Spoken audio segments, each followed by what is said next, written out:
¿Pueden observar el PPT? ¿Se nota? Sí, doctor. Bien, entonces comenzamos. Vamos a ampliarlo para poder verlo mejor. Conmigo vamos a conversar un poco sobre lo que es el síndrome parenquimal, ¿no? ¿Alguien tiene idea de lo que es el parénquima pulmonar? A ver, Eric Cáceres.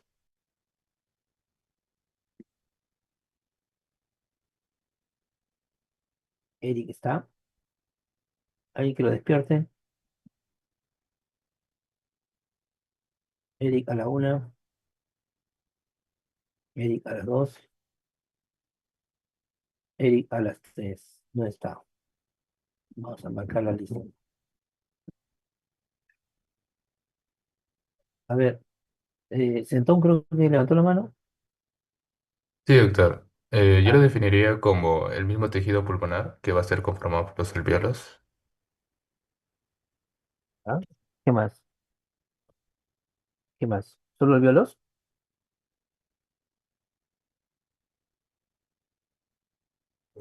Bronquiolos, conductos alveolares, matriz. Todo lo que está cercana a la última porción que intercambia los gases, ¿no? Alveolos, conductos alveolares, los capilares, ¿no? Y el intersticio alveolar. Todo eso forma nuestro parénquima pulmonar. ¿Por qué es importante? Porque esa zona es la que suele afectarse, sobre todo en procesos infecciosos. Un ejemplo típico es la neumonía. La neumonía afecta al parénquima pulmonar. Y es importante hacer esta precisión porque existe otra estructura que rodea todo el árbol bronquial, que lo sostiene, que es el intersticio pulmonar. Ese espacio que existe entre la membrana alveolar y la membrana del capilar, por donde difunde los gases, del alveolo a la sangre y de la sangre al alveolo, intercambiando oxígeno y CO2. Este intersticio tiene su propia patología, tiene su propio síndrome y sus características. Por lo tanto, es un tema paralelo a un síndrome parenquimatoso. Cuando hablamos de síndrome parenquimal, nos estamos refiriendo específicamente a las alteraciones que suceden en el alveolo, conductos, sacos alveolares, ¿no? Y por ende los capilares pulmonares que también se ven afectados. Y por una ligera extravasación de líquidos en un proceso inflamatorios, se puede hematizar inclusive el intersticio alveolar, ¿no? Engrosándose un poco. Esto es el parénquima y esto es lo que nos trae a nosotros hoy día a hablar del síndrome parenquimal pulmonar. La característica fundamental de este síndrome, fisiopatológicamente hablando, es que el contenido alveolar, que básicamente es aire en condiciones normales, va a ser reemplazado por alguna sustancia más sólida. Puede ser reemplazado por líquido, puede ser reemplazado por sangre, puede ser reemplazado por algún tejido tumoral, alguna tumoración. Los carcinoides, los carcinomas, por ejemplo, los carcinomas bronquiolo-alveolares pueden ocupar este espacio. El hecho es que al ser ocupados por una sustancia más densa, se vuelven más duros, se vuelven más sólidos estas estructuras y pierden esa liviandad que les da la tenencia de aire. Por lo tanto, al ser más sólidos, al ser más densos, el, el sonido, el sonido se va a transmitir mejor por estas estructuras. Ustedes saben que el sonido se transmite mejor a través de un metal que a través del aire. Entonces, mientras más denso es el tejido, mejor se transmite el sonido. Por esa razón es que vamos a notar algunos cambios en los signos semiológicos al aplicar el IPA, ¿no? En inspección, palpación, percusión, ocultación, vamos a notar esas diferencias. Una consecuencia fisiopatológica de esta ocupación alveolar es que al no haber mucho espacio en el alveolo libre por la ocupación de líquidos, por ejemplo, va a entrar menos aire, es decir, la ventilación alveolar va a disminuir. Esta disminución alveolar se va a dar sin cambios en la alteración de la perfusión, es decir, la sangre que llega siempre al alveolo va a seguir siendo la misma. En este síndrome, básicamente la alteración es intraalveolar, dentro del sacro alveolar, allí. Así es que hacia afuera, en el intersticio, los capilares que van a recoger el oxígeno o van a dejar el CO2 va a seguir perfundiendo, va a seguir circulando con características normales. Ahora, si la sangre llega en volumen normal, pero en el alveolo no hay suficiente oxígeno para abastecer la hemoglobina, la concentración total de hemoglobina de la sangre que abandona el alveolo cae, disminuye. Y eso es lo que conocemos como la hipoxemia.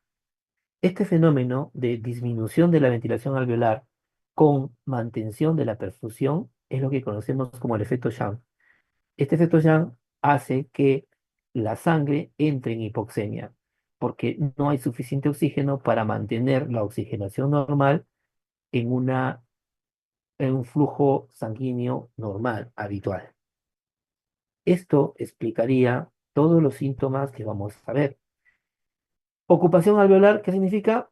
Pérdida de aire en los alveolos. Es la consecuencia de esta ocupación.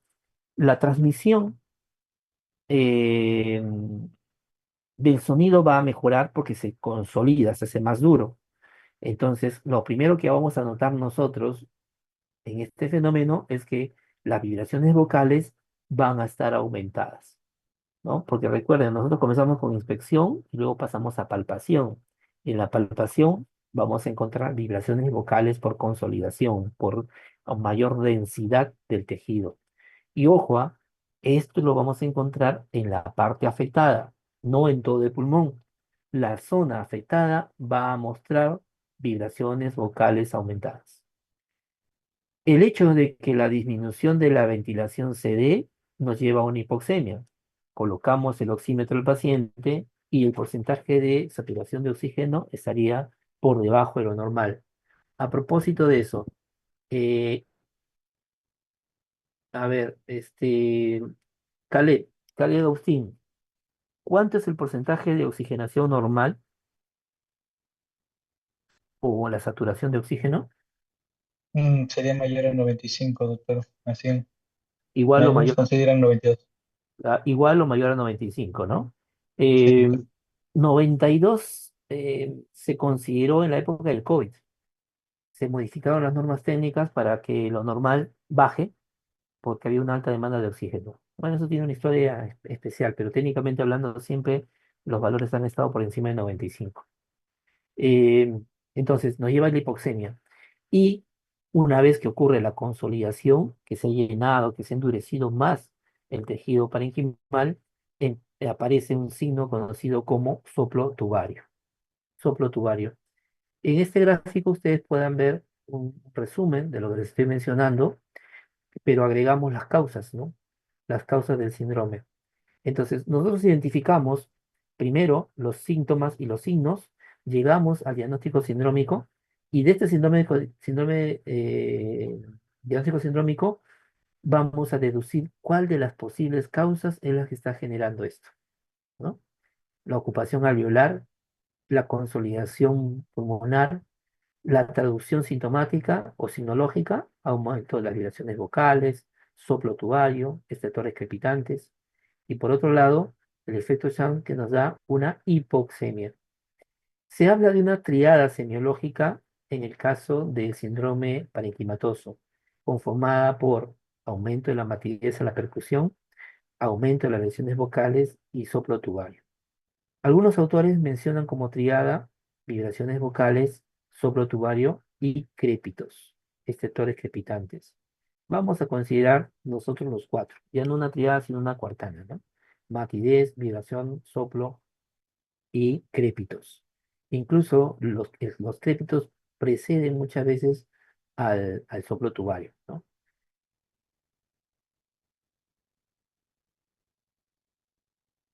Acá tenemos un resumen de qué es lo que encontraríamos nosotros en las técnicas semiológicas, inspección, palpación, percusión y auscultación.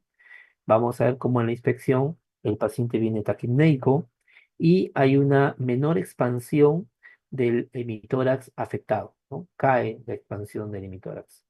Mientras que en la palpación las vibraciones están aumentadas, hay una matidez a la percusión y quizás la ocultación sea el que tenga más riqueza semiológica. Encontramos soplo tubario, una disminución del orgullo vesicular o abolido, estertores crepitantes y pectoriloquia o higofonía. Acá voy a remarcar un tema del murmullo vesicular. Recuerden que el murmullo vesicular es ese sonido producido por el paso del aire dentro del árbol bronquial. Es paso de aire, recuerden. Entonces, si ese alveolo, ese conducto alveolar, el aire ha sido reemplazado por tejido o sustancias sólidas como sangre o como exudado o como moco, al estar ocupado ese espacio, no va a dar paso al aire o lo va a dar muy poco. Por lo tanto, al no fluir el aire, ese sonido llamado murmullo vesicular va a estar disminuido o abulido en el caso de que no pase nada de aire. Esa es una característica importante. Insisto, siempre en la zona afectada por este proceso parenquimatoso, ¿no? No es en todo el pulmón. Los estertores crepitantes, ya saben ustedes, que ocurre cuando el paciente inspira, inspira y al inspirar distiende los alvéolos que están edematizados, que están llenos de secreciones y provocan ese sonido que ya lo hemos escuchado en la semana pasada en la clase. Eh, eh, o puede ser que los alvéolos hayan colapsado y al momento de meter el aire se distienden, como cuando una bolsa dura se desinfla y la vuelven a inflar, aparece ese sonido típico inspiratorio, ¿no? Recuerden, crepitantes inspiratorios. Y la pectoriloquia también se va a presentar porque mejora la transmisión del sonido. ¿Recuerdan ustedes que cuando auscultan un pulmón normal, colocan ustedes el estetoscopio en cualquier campo pulmonar y le piden al paciente que le hacen una pregunta cualquiera, obviamente, cuya respuesta ustedes no conozcan? Cuando el paciente les esté hablando, a través del estetoscopio ustedes no van a distinguir ninguna frase de lo que dice el paciente. Saben que está hablando, pero no entienden nada de lo que está diciendo. Eso es normal. Pero en un síndrome de condensación, cuando el pulmón ya se puso duro, las vibraciones de la voz empiezan a sentirse más claramente. De manera que cuando tú colocas el estetoscopio y le pides al paciente que hable, que te dé una respuesta a una pregunta, vas a entender con mucha claridad lo que te está diciendo. Eso ya es anormal. Eso te está diciendo que ese pulmón se está condensando en esa zona. A ese fenómeno de escuchar la voz claramente se le conoce como pectoriloquia. Y si la voz la escucha claramente cuando el paciente cuchichea, a eso le llamamos pectoriloquia áfona. En cambio, la egofonía, que también se da en estos pacientes, es algo distinto. Nosotros le decimos al paciente que diga la letra E, pero de manera sostenida. Diga E, eso es lo que tiene que decir. ¿Qué vamos a escuchar nosotros? Escuchen, ¿ah? Van a escuchar esta voz. Ah. No escuchan una E, escuchan más bien una A, pero una A nasal, una A con obstrucción nasal. Eso es lo que vamos a escuchar. Si es así, este paciente tiene entonces una egofonía. Egofonía. Así se llama esa transmisión de la voz distorsionada.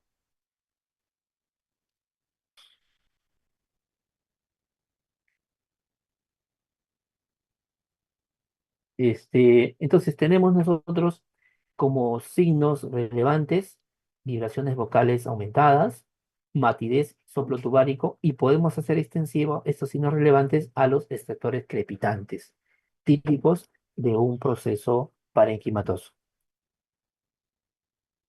Las etiologías principales relacionadas. Ya hicimos el diagnóstico sindrómico, ya dijimos, este es un síndrome pleural. Ahora, ¿cuáles son las patologías relacionadas? Las tenemos acá, por grupos etiológicos. Los grupos infecciosos, inflamatorios, circulatorios, hemorrágicos, tumorales y las atelectasias. Acá están los ejemplos. Dentro de las infecciosas, la más común es la neumonía, en las inflamatorias la vasculitis, el edema pulmonar en las circulatorias, las hemorragias alveolares, los carcinomas bronquiales en los tumorales, o las metástasis y los tapones de moco que pueden provocar atelectasia. Entonces, una vez hecho el diagnóstico sindrómico, el siguiente paso es definir cuál de estos grupos etiológicos está causando ese síndrome. Y una vez que ubicamos el grupo etiológico, buscamos la etiología en sí, ¿no? ¿Cuál es la entidad nosológica que está causando la patología? Vamos a ver ahora una tabla resumen donde les muestro los 4 síndromes que van a ver hoy día y un pequeño resumen de las características que van a encontrar en el IPA en cada una. Aquí lo que nos corresponde es el síndrome parenquimatoso. Vean ustedes, disminución de la expansión del emitoras afectado y hay una taquipnea. En la palpación, vibraciones vocales aumentadas, en la percusión, matidez localizada y en la auscultación, soplo tubario, crepitantes, murmullo vesicular disminuido. Y en estados más avanzados encontraremos pues la egofonía y la pectoriloquia. Bien, ahora resolvamos juntos este caso clínico.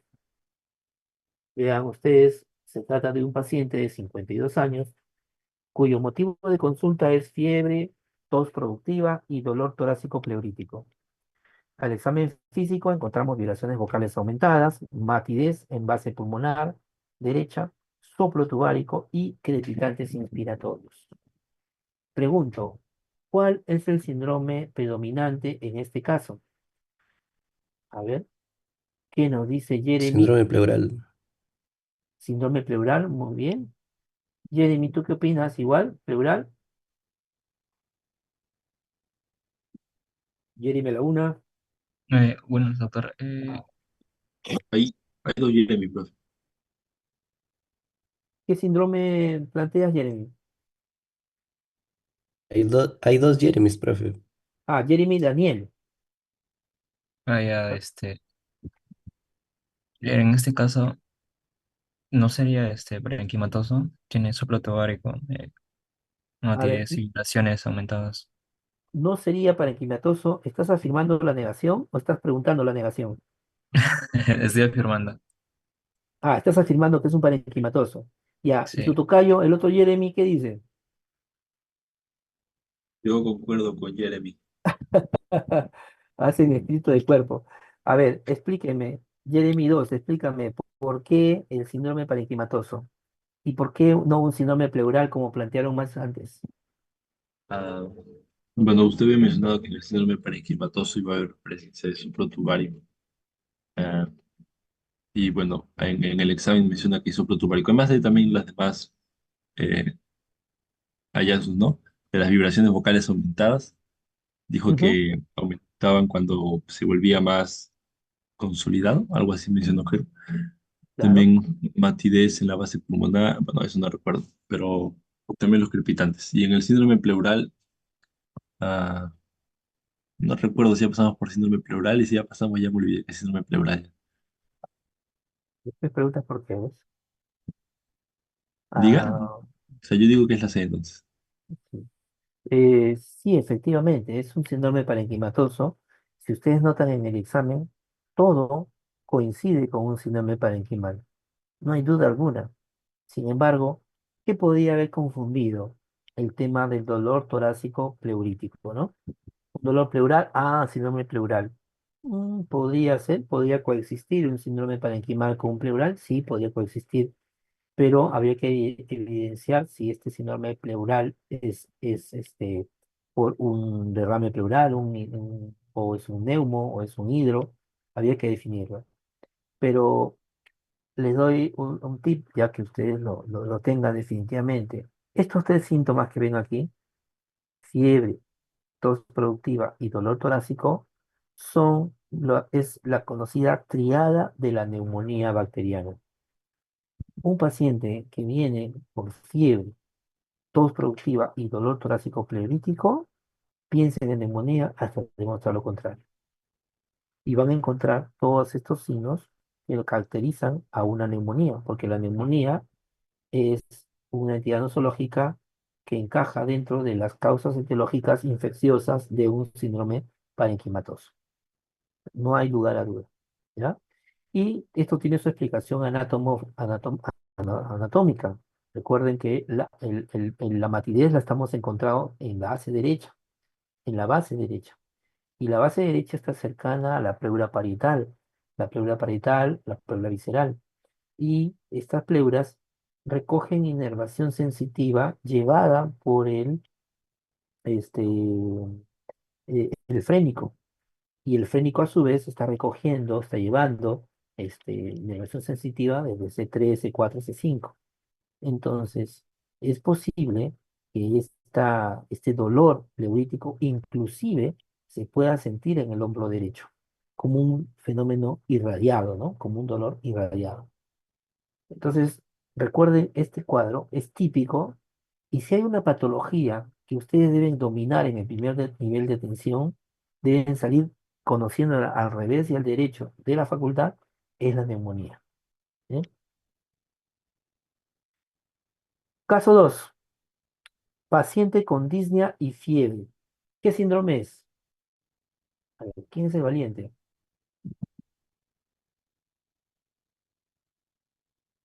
A ver, Renato Mendiguri. Renato, Sí, doctor, dígame. a ver, ¿quién es un paciente que entra por la puerta sumamente disnéico, con fase febril? Apenas si puede hablar. ¿Qué haces para llegar a tu diagnóstico sindrómico inicialmente? Bueno, pero podría preguntarle si tiene alguna afección más, por ejemplo, si tiene un dolor presente en el tórax, un dolor torácico. Con la justas, el pata está hablando. Con la justas. Apenas si puede decir A, nada más. Y tú tienes que guiarte por tu clínica. Entonces te vas de frente al IPA. ¿Qué buscarías en la inspección? Bueno, con respecto a la inspección, posiblemente podría haber, obviamente la disminución no, tratar el aumento respiratorio, o sea, con una taquipnea, eh, posiblemente alguna dificultad en la expansión de su tórax. Muy bien. Buscas taquimia y buscas simetría en la expansibilidad, ¿no? Si está expandiendo ambos tórax en igual proporción. Bien, Claro. y listo. En este caso, este paciente vas a encontrar disminución de la expansión del hemitórax derecho. Este, Abigail Quispe, Abigail Quispe, a ver, ¿qué cosa es lo que tú estarías buscando o buscarías en la palpación?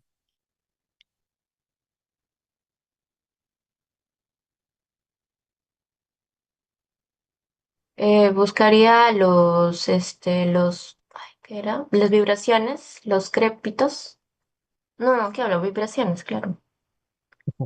Las vibraciones, ¿cómo esperarías encontrarlas? Si el Es, paciente tiene una expansión disminuida en el hemitórax derecho.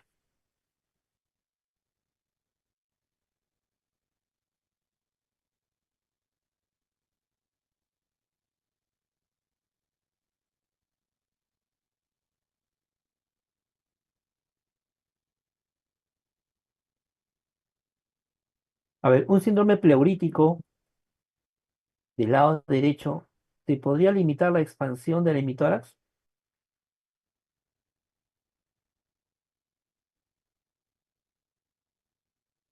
Sí, ¿no es cierto? Sí. Depende del momento, pero sí puede darlo. Entonces, este paciente con disminución del hemitórax derecho te podría tener en este momento un síndrome pleural o un síndrome parenquimal, ¿cierto? Entonces, ¿qué buscarías en la percusión, en la palpación? ¿Cómo estarían las vibraciones vocales si fuese uno u otro caso?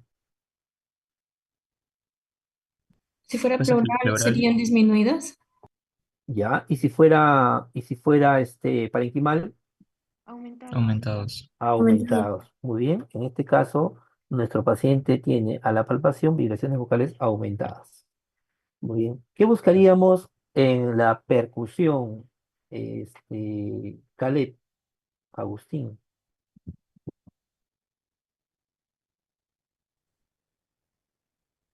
Yo creo, perdón. yo creo que el paciente, en cuanto a la inspección, estaría disminuido A la percusión estaría disminuido, ¿qué? en los ruidos, estaría mate en la percusión, perdón.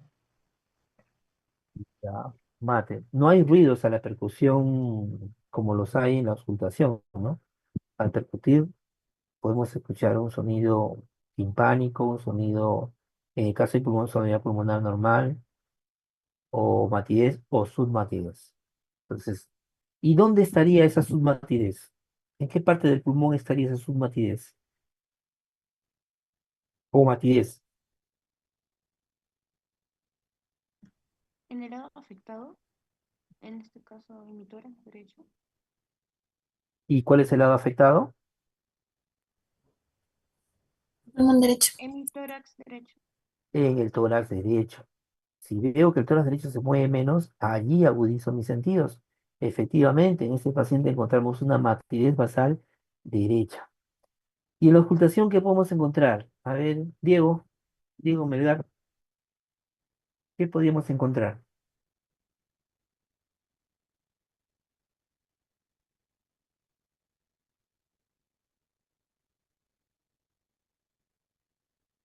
¿Alguien que lo despierte, Diego?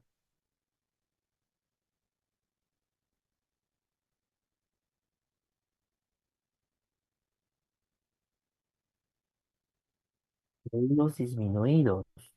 El soplo ¿Crepitos? estomático. Murmullo vesicular. Soplos. A ver, vamos por partes. Cuando hablas de ruidos disminuidos, ¿qué ruidos te refieres? El murmullo vesicular. Murmullo vesicular disminuido, ya, estamos de acuerdo. ¿Qué otra cosa más? Palpitantes. Los crepitantes, ¿recuerdan? Si estamos pensando en un sistema parenquimal, vamos a encontrar crepitantes. Y otro que ya lo dijeron, que sería el soplo tubario, ¿no? Soplo tubario y crepitantes. Entonces, le agregamos este murmullo vesicular disminuido y ya tenemos todo la sinología típica de un síndrome parenquimal. ¿Sencillo o no es sencillo? ¿Lo ven complicado? Voy a interpretar su silencio como que sí, ¿no? Bueno, ¿alguna pregunta, alguna duda? No hay dudas, Doctor, en este entonces. caso, ¿qué podría ser? Neumonía. Sí, es lo más probable, tiene todas las características, ¿no? Sí. Tiene todas las a esto, mire, solamente le falta el dolor y la tos para tener cuadro clínico completo de una neumonía. Pero la expansión emitoras, la fiebre, la alineación de vocales, todo apunta a una neumonía, ¿no? Sobre todo la fiebre que nos orienta más a un cuadro infeccioso. Pero hay que hacer mayor clínica, ¿no? Como decía su compañero al principio, ver un poco los antecedentes, los síntomas acompañantes, el tiempo de enfermedad, los contactos, todo eso nos ayuda a configurar el diagnóstico etiológico, ¿no? Ah, Doctor, una última consulta. dime, Si en caso el síndrome parenquimatoso, usted mencionó que la neumonía es uno de los principales, pero en caso el paciente no presente fiebre y por ahí vayamos descartando una neumonía bacteriana, bueno, si no es una atípica, ¿en qué otra cosa podría pensar? una Pas- neumonitis, una neumonitis. Si es que no tiene fiebre, una neumonitis. O un proceso de consolidación tumoral, un carcinoma, ¿no? Tenemos varias opciones Doctor, acá. ¿podría pensar en síndrome pleural en caso no presente fiebre? Ah, sí, pero tendríamos que buscar otras características, ¿no? Por ejemplo, cuando auscultas y le haces respirar al paciente, si en ese momento se exacerba el dolor, ese dolor pleurítico se exacerba, y buscaríamos en la auscultación en ese momento el frote pleural. Con eso ya nos acercaríamos más a un problema pleural y nos alejaríamos más de un parenquimal, ¿no? Ya, doctor, gracias. Ujú. ¿Alguna otra duda? Ah, Jerry me dijo que era la última, ¿no? Listo, chicos, cambiamos de. Bueno, yo me voy, ustedes se quedan aquí en la aula. No voy a dejar de compartir ya. Gracias. Ah, Muchas gracias, doctor. ya, ya.